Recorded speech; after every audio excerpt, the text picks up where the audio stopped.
Hey guys, welcome back to another video. Today we're going to talk about why young Americans can't afford housing in 2025. So there was a stat that came out a little while ago saying 1 in 3 young adults ages 18 through 34 can't afford housing in the United States. So you may wonder, like, why is this the case? Like, why are Gen Z, millennials, why do they not want to buy a house? Or why can they somehow not afford a house, right? So I'm gonna give my take on it, and stick around if you would like to find out why. Number one is, I am of the opinion, and I don't know if this is statistically proven, but I think that a lot of young people can't afford housing because they go to college, right?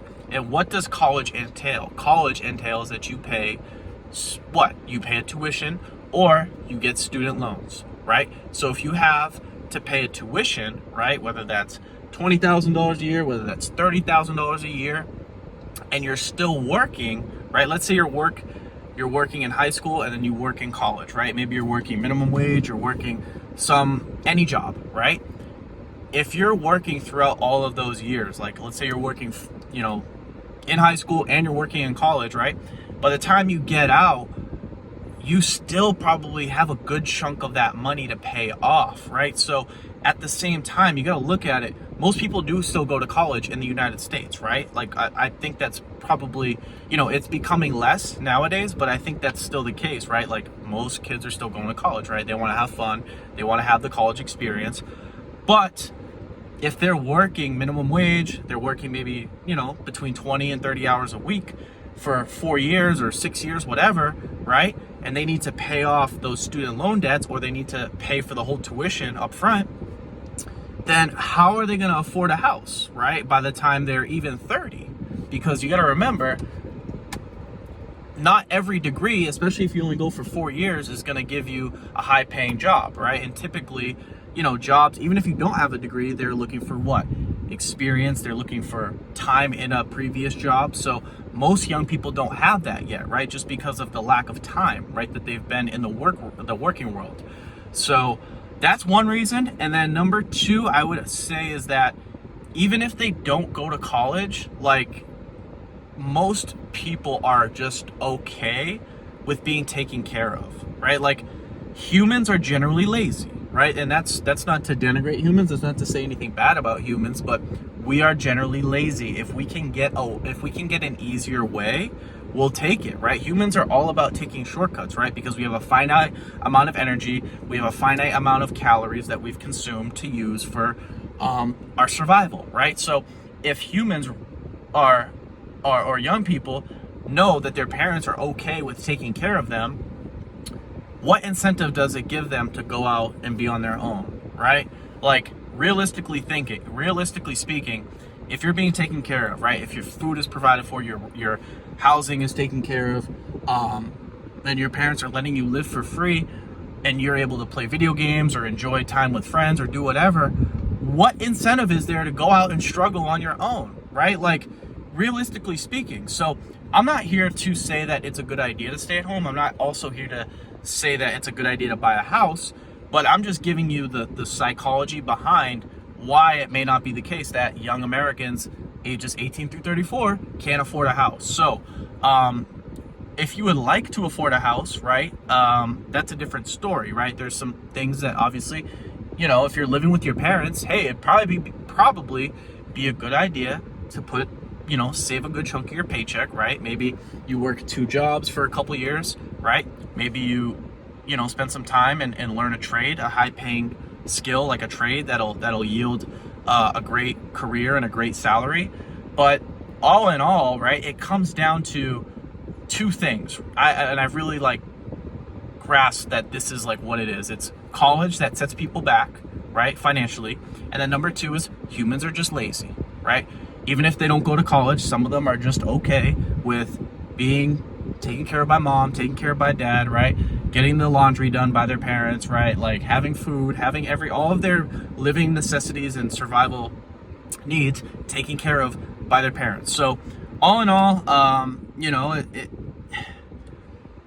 don't know if I would say it's a bad thing, but I think it's something that obviously is of concern, right? Because, I mean, your parents will take care of you forever, right? Like most parents will. Some parents, they want to kick you out at a certain age.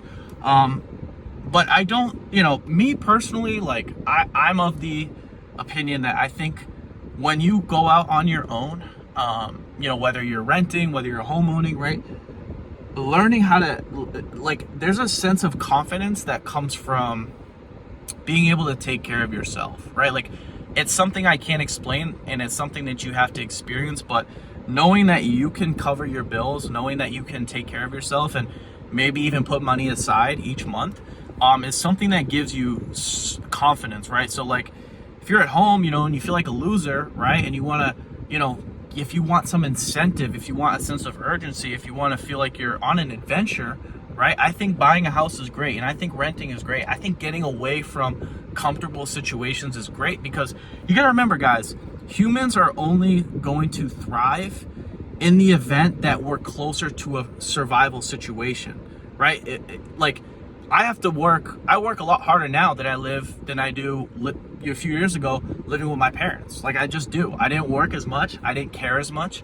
And now, I'm working 2 jobs. I'm, consistently uploading YouTube videos. I'm in the gym more. Like, I have an overall sense of more maturity and responsibility about who I am as a man. And I think that that's something that's lacking nowadays, right? And again, in our prehistoric days, we had ancestors that would initiate us, right, through rites of passages, right, that would, basically force us to become an adult, force us to learn the hard way and face reality head on. But, nowadays, I just think that some of that's gone. And, again, is it okay to live with your parents for a little while you stack money and, or learn a skill that you're going to get so that you get paid a lot? Yes, right? I think that's something that's valuable, obviously.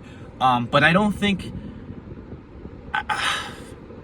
it's really hard, but I don't think people should be living with their parents past like 25 through 27. Like, you gotta want to get out of there, right? And that's not to say that, again, your parents are bad people or that living at home is bad in and of itself. But again, just me being a homeowner, me living in a condo, like, the amount of autonomy and freedom I feel, and also the lack of input from my parents, right, is key too. Because once you get to a certain age, guys, you're your